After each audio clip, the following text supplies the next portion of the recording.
Assalamualaikum, official channel dakwah dan Majelis Ilmu Masjid Ukhuwah SKI Sidoarjo dalam kajian Kitab Rasmul Bayan, bab mengesahkan Allah dalam Rasmul Bayan, bertujuan untuk menanamkan pemahaman tauhid yang kokoh.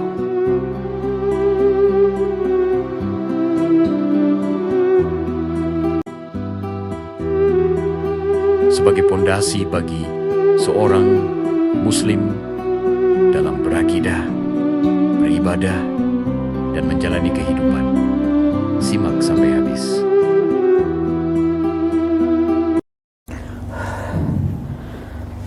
Bismillahirrahmanirrahim. Assalamualaikum warahmatullahi wabarakatuh. A'udzu billahi minasyaitonir rajim. Bismillahirrahmanirrahim. Alhamdulillah rabbil alamin. Alhamdulillah alladzi ba'atha fil ummiyina rasulan minhum yatlu alaihim ayatihi wa yuzakkihim wa yu'allimuhum al-hikmah wa in kanu min qablu lafi dhalalin mubin. Asyhadu an la ilaha illallah wahdahu la syarika lah wa asyhadu anna Muhammadan abduhu wa rasuluhu la nabiyya ba'dah. Allahumma shalli wa sallim wa barik ala habibina sayyidina qutbatina sayyidina Muhammadin wa ala alihi wa ashabihi ajmain. Bapak Ibu jamaah Masjid Ukhuwah Islam yang dirahmati Allah, marilah silaturahmi dan Masjid Taklim kita ini sama-sama kita awali dengan bacaan basmalah. Bismillahirrahmanirrahim. Bapak Ibu yang dirahmati Allah, maka tentunya bersyukur mari kita panjatkan kehadirat Allah Subhanahu wa taala, zat yang memberikan kenikmatan pada kita semua, nikmat iman, nikmat Islam, nikmat-nikmat yang lain, nikmat hujan gitu ya. Nikmat banjir, subhanallah. Ini satu nikmat yang luar biasa. Allahumma syayyiban nafi'an gitu ya. Maka tentunya nikmat yang luar biasa yang kita dihadirkan di tempat yang mulia bersama orang-orang mulia dalam rangka mengkaji kitab yang mulia yang insyaallah pasti dicatat Allah sebagai satu barang kemuliaan, dan semoga ini menjadi sebab Allah akan kumpulkan di tempat yang mulia yang surga Allah Subhanahu wa taala. Allahumma amin.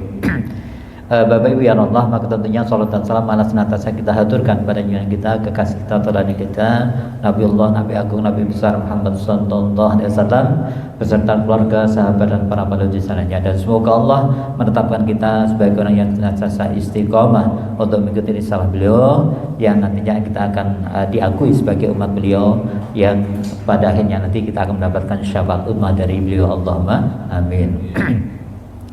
Bapak Ibu yang dirahmati Allah, pada kesempatan yang mulai ini kita melanjutkan materi ma'rifatullah dalam subbab tauhidullah ya. Di mana kemarin kita telah selesaikan al-adillah ala wujudillah, yang bukti keberadaan Allah. Kemudian pada malam hari ini kita akan lanjutkan dengan setelah mengetahui wujud Allah ya. Jadi setelah mengetahui beberapa bukti adanya wujudnya Allah, maka kita masuk pada tauhidullah.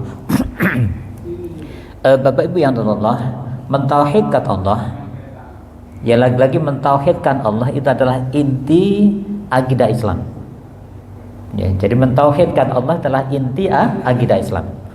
Jadi kalau kita bicara rukun Islam sendiri ya, ya ini betapa Rasulullah ditanya terkait dengan akhbirni anil Islam, ya jelaskan padaku apa itu Islam. Maka Rasulullah menjawab dengan al-Islam adalah antasyhadu an la ilaha illallah wa anna muhammadar rasul. Jadi yang pertama disebutkan adalah dua kalimat syahadat yang mengakui bahwasanya tiada Tuhan selain Allah, adalah tauhidullah. Maka tentunya itu menjadi dasar seluruh aktivitas kehidupan kita. Bahkan nanti kalau kita turunkan bahwa seluruh amalan kita tidak akan ada maknanya, bahkan tidak akan bernilai satu kebaikan manakala tidak didasarkan atas tauhidullah. Begitu juga pada saat Rasulullah ditanya oleh malaikat Jibril terkait ahbirni anil iman, ya Muhammad kabarkan atau jelaskan padaku apa itu iman. Maka Rasulullah jawab dengan antu'minu billah wa malaikati wa kutubi rasulihi ila akhir. Artinya di sini bagaimana Rasulullah meletakkan yang pertama, yakni al-iman itu adalah iman kepada Allah SWT. Lagi-lagi tauhidullah. Sehingga kalau kita tertarik lagi lebih jauh, sebagaimana kita pahami bahwa awal dari agama kita adalah ma'rifatullah. Artinya ma'rifatullah itu menjadi awalan kalau kita ingin menerapkan agama ini dengan sempurna. Kalau kita ingin memiliki agama yang begitu utuh syamil, maka tentunya kita harus memahami akan ma'rifatullah. Dan saat kita memahami ma'rifatullah, maka pada tingkatan tertentu kita harus memahami apa itu tauhidullah. Sehingga Bapak Allah, sebagaimana kami sampaikan tadi, yaitu mentauhidkan Allah atau tauhidullah itu adalah inti akidah Islam. Sehingga kalaupun kita coba pilah menjadi dua gitu ya, Allah adalah Khalik yang menciptakan kita, sedangkan yang lainnya adalah makhluk apapun itu gitu ya. Baik, sehingga Bapak Allah, saat kita bicara tauhidullah itu berangkat dari rububiyatullah ya. Kenapa? Karena pada hakikatnya kita sudah dikenalkan Allah semenjak kita di alam ruh. Sebelum kita diciptakan ke dunia ini, roh kita yang menemani jasad kita ini, yang wanafakha firuh, yang ditiupkan pada saat usia kita 3 kali 40 hari atau 120 hari gitu ya, maka saat itu dikatakan dengan satu kalimat, alastu birabbikum, benarkah aku ini Rob mengundang Rob. Dan kita harus menjawab, bala syahidna, kami benar ya Allah dan kami semua bersaksi. Maka inilah yang jadi dasar bahwa sesungguhnya seluruh manusia tanpa kecuali, dia memiliki iman atau tidak ya, dia orang Islam atau non Muslim gitu ya, dia orang kafir atau beriman ya, itu semua pasti memiliki dalam ruhnya itu jiwa rububiyah. Dan ini sangat mudah dan bisa diterima oleh seluruh umat manusia. Kenapa? Karena rububiyah ini tidak menuntut apapun, tetapi itu menjadi awalan atau menjadi dasar kita untuk mentauhidkan Allah. Oke, baik. Bapak Ibu yang dirahmati Allah, maka disebutkan di sini ya. Jadi rububiyah Allah itu menjadi awalan kita, sebagaimana sudah kita bahas di dalam Al-Fatihah kita ya. Bismillahirrahmanirrahim. Alhamdulillahirabbil alamin. Alhamdulillah segala puji Rabbil alamin, Rabbil lagi Rabbnya seluruh alam semesta. Jadi di sini diberikan satu penegasan Bapak Ibu yang dirahmati Allah, bahwa Rabb ini bukan Rabbnya manusia, tapi Rabb alam semesta, berarti semua tanpa kecuali. Apalagi manusia menjadi bagian alam semesta ini. Gitu ya. Bapak Ibu yang dirahmati Allah, maka disebutkan dalam kitab ini, sifat rububiyah adalah sifat Allah sebagai apa? Sebagai pencipta alam semesta ini. Sebagai apa? Sebagai pemilik alam semesta ini. Sebagai apa lagi? Sebagai pengatur seluruh alam semesta ini, termasuk pengatur dalam kehidupan kita. Artinya semua orang meyakini bahwa dirinya atau diri kita diciptakan oleh Allah. Alam ini diciptakan Allah. Kemudian yang memiliki ini semua adalah Allah. Kalau Allah mengambil, itu sudah haknya Allah, karena itu milik Allah. Begitu juga yang memberikan, yang mengatur alam semesta ini. Jadi, kalau kita perhatikan betapa matahari, bumi, bulan ya, yang kemarin sudah kita sampaikan ya di dalam surat Yasin itu ya, wasyamsu tajri li mustaqarrin laha wal qamaru ila akhir ayat.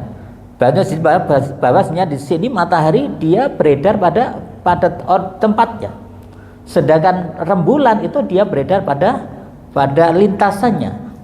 Sehingga begitu diteliti Bapak Ibu, ini ditemukan ya, berkali-kali disampaikan ya, jadi ternyata kecepatan bulan itu ada 15 km per menit.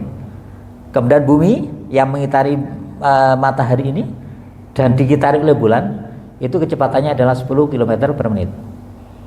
Dan matahari kecepatannya adalah 8 km per menit. Per menit ya, nampaknya. Ini siapa yang mengatur alam semesta ini? Karena tidak mungkin ada sebuah kekuatan dan makhluk ini secanggih apapun tidak akan bisa mengatur itu. Sehingga semua meyakini Allah lah sebagai Rabb alam semesta ini. Ngaten nggih. Bapak Ibu yang Allah, sehingga disebutkan pula dalam ini sifat ini diakui oleh semua manusia secara fitrah, ya. Sehingga namun lagi-lagi tauhid rububiyah ini yang mengesahkan Allah sebagai satu-satunya Tuhan adalah esensi ajaran Islam. Artinya mestinya tauhid rububiyah tidak berhenti di situ, tidak hanya mengakui bahwa Allah sebagai pencipta, Allah sebagai pemelihara, Allah sebagai pemilik, ya tidak seperti di situ. Melainkan nantinya kita harus memahami beberapa hal terkait dengan hal itu semua. Bapak Ibu Allah, Rasulullah bersabda dalam hadis beliau, ya Allah, kepunyaan Engkaulah seluruh puji, kepunyaan Engkaulah seluruh kerajaan, dan kekuasaan Engkaulah segala kebaikan, dan kepada Engkaulah segala urusan akan kembali. Jadi Bapak Ibu Allah, ini pertama Rasulullah memberikan satu penguatan pada kita. Kenapa kita senantiasa bersyukur kepada Allah di dalam kondisi apapun. Kalaupun nanti satu ketika kita dapat pujian dari orang gitu ya, itu bukan semata-mata karena apa yang kita punya, tapi Allah berikan karunia pada kita sehingga Allah memuji kita. Sehingga pujian yang kita terima ini karena karunia Allah, maka tentunya harus kita kembalikan bahwasanya kita dipuji ini lagi-lagi karena Allah. Maka kita kembalikan pada satu kalimat alhamdulillahirabbil alamin. Jadi baik, itu sebagaimana Rasulullah katakan bahwasanya ya Allah, kepunyaan Engkaulah segala puji, kepunyaan Engkaulah segala kerajaan, dan kekuasaan Engkaulah segala kebaikan, dan kepada Engkaulah sekali lagi segala urusan akan dikembalikan. Di dalam surat Al-A'raf misal ayat ke 54 misal, Rabb kamu adalah Allah, yang telah menciptakan langit dan bumi ini, matahari, bulan, bintang, semua itu, dan ingatlah itu adalah kepunyaan Allah Subhanahu wa taala. Dialah Allah yang menciptakan itu dan segala urusannya. Maha berkah Allah, Rabb alam semesta ini. Bapak Ibu yang Allah, maka tentunya disebutkan dalam kitab ini, namun demikian pengesahan Allah sebagai Rabb tidak merupakan kesulitan bagi manusia. Kenapa? Karena pengakuan manusia kepada Allah sebagai Rabb saja tidak menuntut adanya konsekuensi atas tindakan pengakuan tersebut. Lain halnya Bapak Ibu, kalau itu terkait dengan pengesahan Allah dari segi ilah, nanti ke sana ya. Jadi mereka harus melaksanakan konsekuensi dan kewajiban syariat untuk menjalankan ibadah Allah karena konsekuensi ilah tadi. Sehingga Bapak Ibu kalau kita perhatikan kalimat asyhadu an la ilaha illallah, tiada ilah selain Allah. Tidak menggunakan kalimat la robba illallah, ya, tiada rob selain Allah. Jadi baik. Bapak Ibu yang Allah, maka tentunya di sini Allah itu telah menyatakan pujian hanya bagi dirinya dan mensifatkan dirinya sebagai Rabb alam semesta. Ini lagi-lagi disebutkan seperti itu. Maka Bapak Ibu yang dirahmati Allah, dengan rububiyah Allah ini akhirnya muncul tiga hal yang harus kita kuatkan. Yang pertama yakni sifat rububiyah Allah akan menjadikan kita meyakini bahwa Allah adalah khaliqun, la khaliqun Allah. Tiada yang mencipta kecuali hanya Allah. Artinya saat kita bicarakan khaliqun adalah Allah sebagai satu-satunya pencipta. Dengan kata lain, dengan la khaliqun illallah, tiada menciptakan kecuali Allah. Bapak Ibu Allah, maka Allah sebagai pencipta atau al-khaliq gitu ya, segala sesuatu adalah salah satu dari sifat Allah atau sifat Rabb tadi. Jadi sifat Rabb ini salah satunya adalah al-khaliq, yakni pencipta tadi. Bapak Ibu yang dirahmati Allah, maka Allah yang menciptakan langit dan bumi ya serta isinya ini, Allah pula yang menciptakan bulan, bintang, matahari dan segala sesuatu yang ada di langit. Saya yakin kita semua meyakini ini ya. Begitu pula Allah yang menciptakan manusia, tumbuh-tumbuhan dan binatang serta segala yang ada di bumi. Ya. Jadi ini lagi-lagi untuk menguatkan kita Bapak Ibu nggih. Jadi betapa sifat kita mengakui kul a'udzu birabbin nas, kalau dalam surat An-Nisa, An-Nas, aku katakanlah aku berlindung pada Allah sebagai Rabbnya manusia, maka di sini kita meyakini betul karena Allah adalah sebagai Al-Khaliqun, sebagai satu-satunya yang menciptakan. Bapak Ibu ya Allah, sehingga sikap terhadap pengakuan Allah sebagai Rabb pencipta ini akan menjadikan kita berpikir jernih dan bersih. Ya, pengakuan terhadap Allah sebagai satu-satunya Rabb ini adalah sesuatu sesuai dengan fitrah Allah. Oleh karena itu akan menenteramkan jiwa karena sesuai dengan hati nurani. Sehingga Bapak Allah sakinah atau ketenangan itu penting. Karena dengan sakinah itu, dengan ketenangan itu menjadikan hidup kita menjadi tenang, hidup kita menjadi damai, hidup kita menjadi bahagia, itu di situ. Bahkan kunci kemenangan itu adalah sakinah.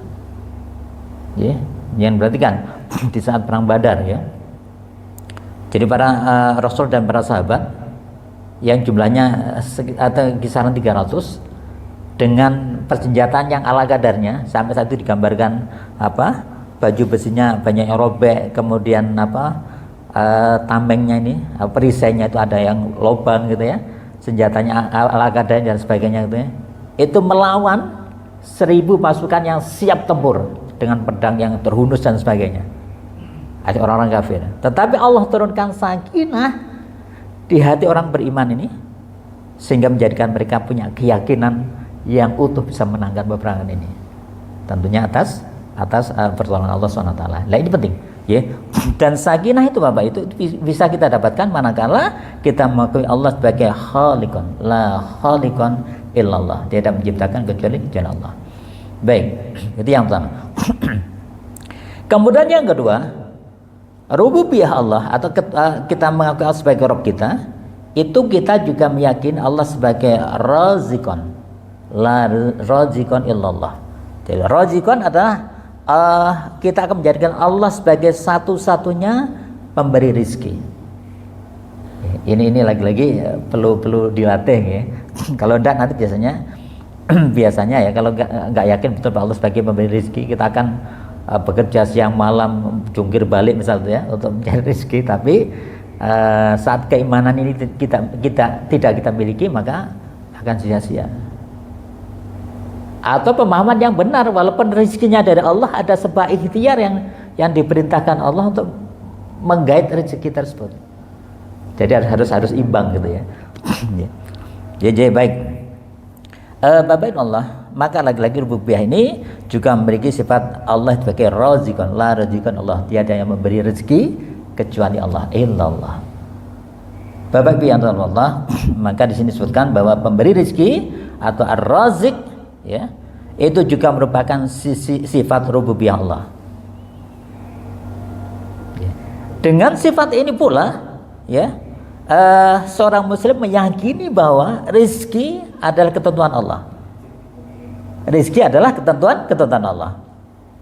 Ya, kita mutlak bergantung pada Allah dalam urusan rezeki ini. Jadi banyak sekali kisah-kisah lah, apalagi yang kita sudah dewasa atau bisnis atau kerja dan sebagainya lah. Itu seringkali kalau kita coba cermati dengan penuh keimanan, itu akan muncul bahwa sesungguhnya rezeki kita ini lagi-lagi yang merupakan ketentuan Allah mutlak ya. Kita mutlak bergantung pada Allah dalam urusan rezeki ini, bukan kepada makhluk yang memiliki segala sifat kelemahan. Jadi kelihatannya ringan tapi berat Pak. Ya, jadi karena kalau misalnya kita tidak memiliki keimanan ini, akhirnya yang muncul ya sudah meneng doa kalau apa misalnya ya, dan sebagainya. Nah, ini dikisahkan masalah rezeki ini, contoh Imam Syafi'i dengan gurunya misalnya ya. Jadi Imam Syafi'i berpendapat bahwasanya rezeki itu harus ada ikhtiar gitu ya. Kemudian Imam Hanafi sebagai guru beliaunya, rezeki sudah ditentukan oleh Allah gitu ya. Dua-duanya punya pendapat yang berbeda, kemudian di hari itu mau dibuktikan. Maka Imam Syafi'i berikhtiar, ya, berjalan sampai ketemu orang yang sedang memanen kurma, gitu ya. Maka beliau menawarkan diri untuk membantu itu dengan imbalan tertentu. Ya, hanya betul Imam Syafi'i akhirnya membantu petani yang berpanen kurma tadi, kemudian dapat imbalan kurma. Nah, dia senang banget gitu ya. Beliau senang banget, maksudnya, pendapatku benar gitu ya, namanya rezeki itu harus ada ikhtiar untuk bisa didapatkan itu semua, harus dijemput gitu ya. Sedangkan guru beliau Imam Hanafi, beliau yang berkeyakinan seperti tadi, ya udah duduk di rumah gitu ya. Kemudian Imam Syafi'i terbersit hatinya, wah ini sama ngasih hadiah pada guruku misalnya, sekaligus menyampaikan pendapatnya itu, bahwa itu benar. Ya, maka beliau datang untuk menyampaikan hal tersebut ya kepada gurunya, bahwa guru tadi saya dapatkan ini, maka saya hadiahkan pada engkau. Sekaligus aku ingin tunjukkan bahwa sesungguhnya rezeki itu harus dijemput gitu dengan sebuah ikhtiar. Maka gurunya tersenyum, betul apa yang kau lakukan. Ya, bahwa rezeki itu engkau melakukan satu aktivitas, membantu orang, bantu petani sehingga dapatkan rezeki itu. Tapi apa yang aku yakini juga betul. Buktinya apa? Saya duduk di sini, kamu antarkan makanan dan seterusnya. Ini contohnya. Lagi-lagi rezeki, cara Allah memberikan rezeki itu macam-macam. Okay, baik. Bapak Ibu yang dirahmati Allah, maka disebutkan pula dalam kehidupan sehari-hari kita wajib mengakui bahwa Allah lah yang memberikan rezeki tersebut. Ya, kita harus wajib meyakini bahwa Allah lah yang memberikan rezeki tersebut. Sehingga kalau kita mendapatkan rezeki, kita bersyukur dengan kalimat alhamdulillah. Ya, tidak ada lagi yang dapat memberikan rezeki kecuali Allah lagi-lagi. Allah telah mengatur semua rezeki hambanya, besar kecilnya rezeki juga Allah telah menentukan. Bahkan dalam hadis Nabi menyebutkan rezeki termasuk yang telah ditentukan oleh Allah sejak kita lahir. Insyaallah ya Bapak Ibu ya Allah. Maka sikap kita seperti apa? Di dalam kitab ini disebutkan sikap kita terhadap rezeki adalah sabar dan syukur. Sekali lagi, sifat kita terhadap rezeki itu adalah sabar dan syukur.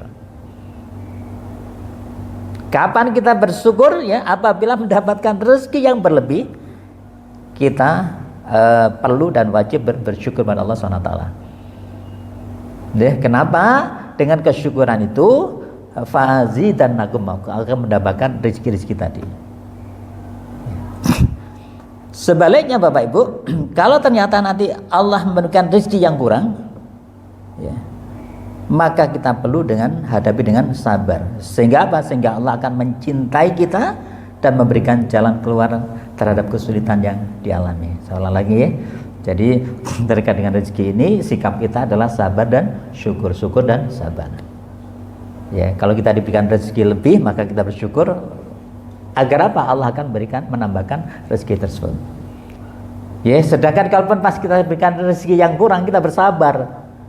Agar apa? Agar Allah akan mencintai kita dan Allah akan berikan jalan keluar yang terbaik buat kekurangan tersebut. Ya, baik. Bapak Ibu yang dirahmati Allah, maka disebutkan pula sedikit atau banyak rezeki adalah ketentuan Allah. Sedikit atau banyak rezeki itu adalah ketentuan Allah, sehingga sikap kita sebagai Allah adalah bersyukur apabila mendapatkan rezeki yang banyak dan bersabar apabila tidak mendapatkan rezeki yang banyak. Dan kedua sikap ini lagi-lagi Bapak Ibu disebutkan menjadi adalah dalam menghadapi rezeki akan dicintai Allah SWT. Ya, sebagaimana Rasulullah sabdakan, ajaba fi hayatin, sungguh mengagumkan kehidupan orang beriman yang penuh cinta dari Allah. Kenapa? Manakala Allah berikan rezeki banyak, dia bersyukur, itu baik. Kalau Allah berikan rezeki yang sedikit, dia bersabar, itu baik, itu orang beriman. Ya, baik. Bapak Ibu yang dirahmati Allah, kemudian Rasulullah sabdakan dalam sebuah hadis beliau ya, yang diriwayatkan oleh Ibnu Abi Hatim ya, mengatakan bahwasanya Rasul bersabda, barang siapa yang bertawakal kepada Allah, maka Allah akan mencukupkan kebutuhannya dan memberinya rezeki dari arah yang tidak disangka-sangka. Dan barang siapa yang mendekatkan hatinya pada urusan dunia, maka menyerahkan urusannya kepada dunia. Ya, jadi kalau semuanya didasarkan untuk kepentingan duniawi, ya sudah. Termasuk hati-hati jangan tahu di majelis ilmu seperti ini, kalau niatnya duniawi ya akan mendapatkan duniawi saja. Ya sebagaimana kita paham ya, bahwa Rasulullah bersabda, innamal a'malu binniyat, gitu ya. Banyak amal itu harus ada niat. Wa innama likulli imri'in ma nawa. Dan semua perkara itu tergantung mendapatkan apa yang kita niatkan. Jadi tidak hanya itu, Rasul memberikan satu penegasan lagi, wa man kanat hijratu ila Allah wa rasulih fa hijratu ila Allah wa rasulih. Barang siapa yang hijrahnya kepada Allah dan Rasulullah, maka dia akan menuju ke Allah dan Rasulullah. Tapi barang siapa yang hijrahnya karena dunia yang ingin diraih dan atau wanita yang ingin dinikahinya, maka dia akan mendapatkan itu saja. Ya, contoh paling gampang Nun Sewu, sama-sama kita membersihkan masjid misalnya dengan profesi marbot misalnya ya.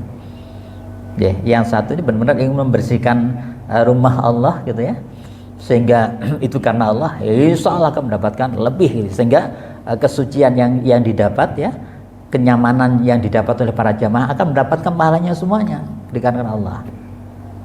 Tetapi non saya kalau misal marbot ini yang membersihkan masjid ini itu karena wah, lumayan gajinya 3 juta misal itu ya, dia akan dapat itu saja, rugi. Ini pentingnya ya, yang pentingnya ilmu itu di situ.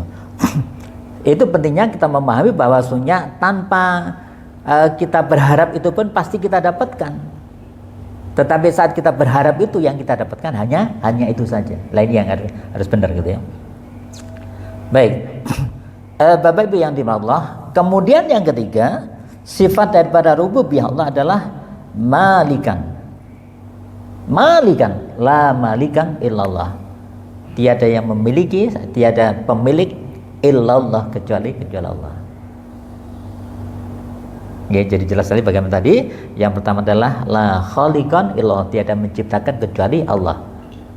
Ya, kemudian la raziqan illallah, tiada memberi rezeki kecuali Allah.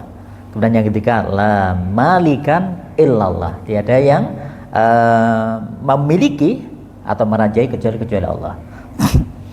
Bapak Ibu yang dirahmati Allah, maka lagi disebutkan di sini bahwa Allah SWT ya, yang sebagai pencipta semua makhluk tadi ya, harta dan diri kita, dia jugalah yang memilikinya. Ini kalau kita memiliki keyakinan seperti ini Bapak Ibu, kalau ada sesuatu yang hilang, entah hilang secara langsung atau hilang karena satu peristiwa bisnis atau peristiwa dan sebagainya, itu biasa, karena itu milik Allah. Bahkan kita milik punya apapun gitu ya, sedapat mungkin kita akan manfaatkan untuk Allah. Ya Nuzau, jadi saya tadi sempat nyoba telepon apa tentang, waduh ini kayaknya nggak mungkin ya. Saya sebenarnya pulang masih relatif sore tadi ya, jadi jam 3:30 sudah dari kampus. Tapi sepanjang jalan macet Bapak, ya Allah gitu, macet terus banjir, sehingga adzan tadi masih di Nuzau di apa mengisi dia, tapi itu macet. Saya lihat map itu merah semua sampai sekarang. Berarti saya harus langsung ke masjid UI ini gitu ya. Tapi begitu masuk sekarang, lah kok macet juga, banjir juga gitu ya. Apalagi masuk SKI tambah teman gitu ya. Saya lewat situ ternyata ditutup sama ada kayu yang ditaruh di tengah jalan gini. Waduh, lewat muter gitu ya. Yang lagi-lagi Bapak Ibu, ya saat itu harus kita menyadari bahwa yang kita miliki subhanallah, Allah, kita bersyukur Allah memberikan saya mobil ini gitu ya, kita manfaatkan dengan seperti itu. Contoh kemarin misalnya di Batu Salam gitu ya, saya baru masuk, saya masukkan mobil ke rumah, maghrib ternyata hujan jus, ya udah. Jadi saat kita bisa mengatasi itu dengan rezeki yang Allah berikan, maka kita manfaatkan. Karena kalau kita mencari alasan bisa kan, apa tentang libur ya, mau hujan terus bisa. Itu bisa, tapi Allah berikan rezeki untuk mengatasi itu dengan cara, maka itu harus kita optimalkan.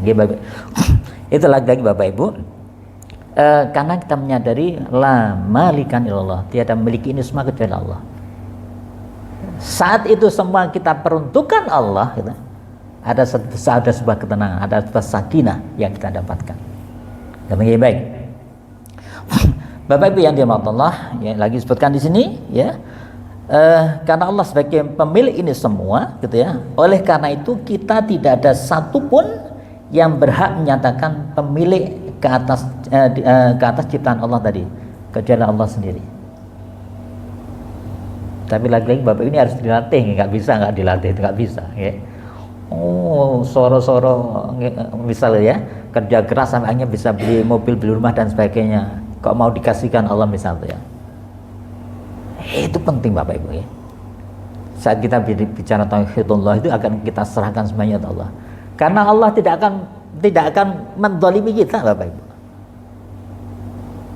Jadi dalam surah Al-Qudsi itu Allah berfirman bahwasanya sesungguhnya aku tidak akan pernah menzalimi hambaku, maka untuk itu aku mengharamkan kezaliman yang kau lakukan atas hamba yang lain. Artinya saat kita udah bekerja kemudian Allah memberikan rezeki itu, nggak mungkin Allah akan ikut nggon aku tak jaluk, enggak akan seperti itu, ya.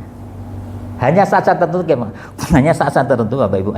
Ini kisah yang menarik. Misal kita diberikan rezeki istri yang solihan satu, kemudian kita mencintai betul sama dia setahun, 2 tahun, 3 tahun sampai 10 tahun, nikmat banget lah, ya. Jangan perhatikan, kalau sampai kita benar-benar mencintai berlebihan, Allah akan uji. Tiba-tiba kita beda pendapat, tiba-tiba dia punya keinginan ke sana, kita ke sana. Apa kita merusak cinta dia? Enggak gitu. Tetapi cara Allah untuk menunjukkan bahwa Allah sebenarnya cemburu sama kita yang mencintai istri kita berlebihan tadi, atau anak kita, atau barang atau benda kita dan sebagainya lah gitu. Sedangkan cara Allah untuk menegur kita saat kita senang dengan barang kita, bendino dilus-lus, ya, dibersihkan gelap dan sebagainya, kemudian dibikin Allah hilang atau dan sebagainya. Itu cara Allah untuk menegur kita agar kita kembali pada Allah. Dan solusinya Bapak Ibu, ya, solusinya untuk menerapkan bahwa la malikan illallah, bahwa tiada pemilik kecuali Allah ini, maka kita harus menjalin hubungan kepada Allah itu yang terbaik, harus yang terbaik, ya. Karena begitu kita menjaga hubungan kita dengan Allah, ya, sholat kita, kemudian bagaimana perintah Allah kita laksanakan, larangan Allah kita tinggalkan misalnya, maka secara otomatis Allah tersenyumlah gitu, ya, tersenyum pada kita, kemudian akan membiarkan kita mencintai istri kita lagi, sehingga biasanya mereka akan disamakan lagi keinginan sama seperti itu. Ini sering banyak terjadi Bapak Ibu. Kalau tidak sadar betul dengan hal ini, seringkali akhirnya sampai lepas. Tadinya cintanya setengah mati gitu, ya, sampai istilahnya orang Jawa garwa sigari nyawa, itu bisa lepas Bapak Ibu, karena Allah cemburu sama kita gitu, ya. Baik. Bapak Ibu yang dirahmati Allah, sikap manusia sebutkan adalah menikmati dan menggunakan serta membangun dan memelihara apa yang di bumi serta di langit. Jadi sikap kita, ya, bagaimana kita menikmati, menggunakan milik Allah tadi itu sesuai dengan aturan Allah. Ya, saya contohkan tadi misal mobil, apa dan sebagainya, apapun lah gitu, motor misalnya, termasuk visi kita dan sebagainya. Karena itu diberikan Allah. Dan itu sebenarnya untuk kepentingan kita juga, katanya. Saat kita memanfaatkan itu, dan itu perintah Allah. Ya Allah, Engkau berikan rezeki ini, aku manfaatkan untuk kebaikan dan sebagainya. Ya. Sudah mendapatkan satu kenikmatan karena rezeki yang Allah berikan, kita juga mendapatkan pahala yang Allah berikan pada kita. Subhanallah, ya. Dalam kenapa? Karena kita memahami rububiyah Allah sebagai la malikan illallah, tiada pemilik kecuali Allah. Ya Bapak Ibu ya Allah, sehingga disebutkan pula harta-harta yang kita miliki yang pada diri kita, pakaian, kendaraan, ya, anak, sawah, ladang dan sebagainya, itu milik Allah yang kita disuruh menikmati Bapak Ibu. Ya, dan menikmati ini lagi-lagi Bapak Ibu, sebagaimana Rasul sabdakan, ad-dunya masru'atul akhirah. Dunia itu ladangnya akhirat. Sehingga saat menikmati ini harus kita sesuaikan dengan keinginan Allah. Saat menikmati ini, namanya menikmati kan berarti bahagia, ya. Dan Allah pasti suka dengan itu semua. Gitu, ya, baik.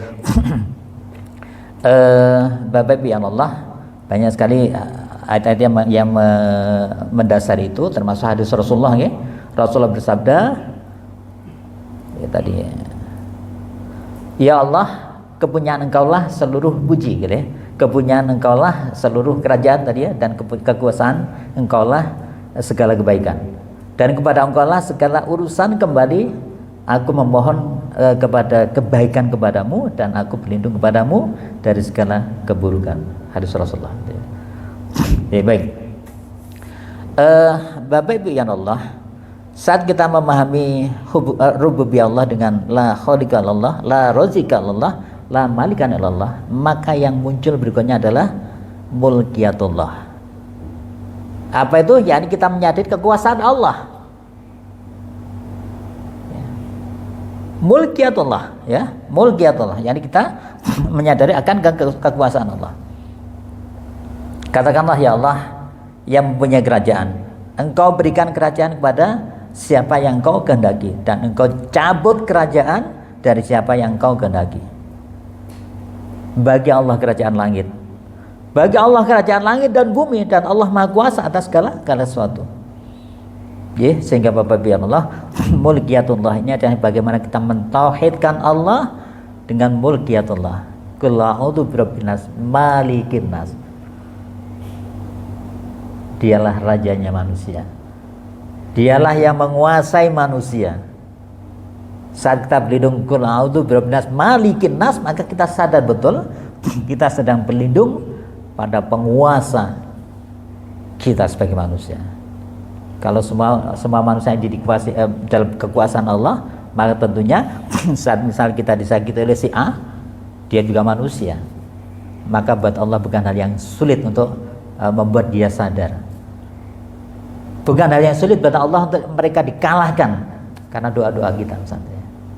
Tetap lagi cara Allah tetap memberlakukan yang namanya sunatullah. Baik, Bapak Ibu yang dirahmati Allah, maka disebutkan mentauhidkan Allah dalam mulkiyatullahnya adalah berarti kita mengesahkan Allah atas kepemilikan Dia. Kita mengesahkan Allah atas pemerintahan Dia. Ya. Kita mengesahkan Allah atas penguasaan Dia terhadap alam semesta ini. Sehingga Allah kita akan menjadikan Allah dialah pemimpin kita, pembuat hukum dan pemerintahan alam semesta ini. Hanya kepemimpinan yang dilandasi oleh aturan Allah sajalah yang akan menjadi panutan buat kita semua. Bapak Ibu Allah, maka tentunya kita meyakini dan menyadari betul bahwa Allah adalah Raja segala makhluk. Sifat ini adalah hak Allah saja, gitu ya. Kehebatan ini merupakan menjadikan kita senantiasa tunduk kepada perintah Allah saja, sekalipun berlawanan dengan kehendak kita. Makanya kembali kepada kemarin ya, bahwa tauhidullah ini harus juga didasari atas dasar cinta yang yang nantinya akan menjadikan ridho Allah atas diri kita. Kenapa? Karena dengan cinta itu akan menjadikan kita tidak merasa keberatan untuk melaksanakan perintah Allah, sekaligus tidak akan terpaksa untuk meninggalkan larangan Allah karena cinta. Maka tauhidullah mengajak kita pada cinta pada Allah Subhanahu wa taala. Baik, Bapak Ibu Allah, saat kita menjadikan Allah sebagai penguasa kita, maka akan muncul waliyan yang pelindung kita, hakiman yakni yang menghakimi kita, amiron yang memimpin kita. Maka Bapak Ibu Allah, dengan itu semua kita akan menjadikan Allah sebagai ghayah, sebagai tujuan hidup kita. Qul inna salati wa nusuki wa mahyaya wa mamati lillahi rabbil alamin. Maka tentunya disitulah baru qul a'udzu birabbin nas, malikin nas, ilahin nas. Ilahin nas, yakni dialah Tuhan yang kita sembah. Makanya menggunakan kalimat la ilaha illallah. Maka sampai ke sana kita harus memiliki dulu yang namanya la rabba illallah, la malika illallah, baru la ilaha illallah. Karena kalau langsung ke la ilallah itu akan berat, karena tidak sadar betul langsungnya semua yang kita miliki adalah milik Allah. Tapi kalau sudah menyadari betul seperti itu, maka tentunya saat kita diperintahkan menyembah Allah itu sesuatu yang kecil dan ringan. Semoga kita semua mampu melaksanakan semua sehingga kita bisa mewujudkan kalimat la ilaha illallah dengan sempurna. Allahumma amin. A'udzubillahi minasyaitonir rajim. Bismillahirrahmanirrahim. Allahumma shalli ala sayyidina Muhammad alhamdulillahirabbil alamin. Allahumma ighfir lil muslimina wal muslimat wal mu'minina wal mu'minat al ahya'i minhum wal amwat innaka sami'un qaribun mujibud da'wat ya qadiyal hajat. Allahumma ighfir lana dzunubana wa li ikhwanina alladziina sabaquna bil iman wa la taj'al fi qulubina ghillan lil ladzina innaka ra'ufur rahim. Allahumma shalli mujahidin wal muslimin fi Palestin. Allahumma sallimna wal muslimin wal mujahidin fi Palestin. Allahumma a'izzal islam wal muslimin wal mujahidin fi Palestin wa fi Indonesia wa fi kulli makan wa zaman. Allahumma arinal haqqa haqqan warzuqna ittiba'ah wa arinal batila batilan warzuqna ijtinabah. Allahumma inna na'udzubika min ilmin la wa qalbin la yahsha wa amalin la yurfa wa du'ain la yusma. Rabbana atina fid dunya hasanah wa fil akhirati hasanah wa qina adzabannar wa adkhilna jannata mal abrar ya aziz ya ghaffar ya rabbal alamin. Subhana rabbika rabbil izzati amma yasifun wa salamun alal mursalin walhamdulillahi rabbil alamin. Saya mohon maaf. Ihdinas siratal mustaqim billahi taufiq wal hidayah. Wassalamualaikum warahmatullahi wabarakatuh.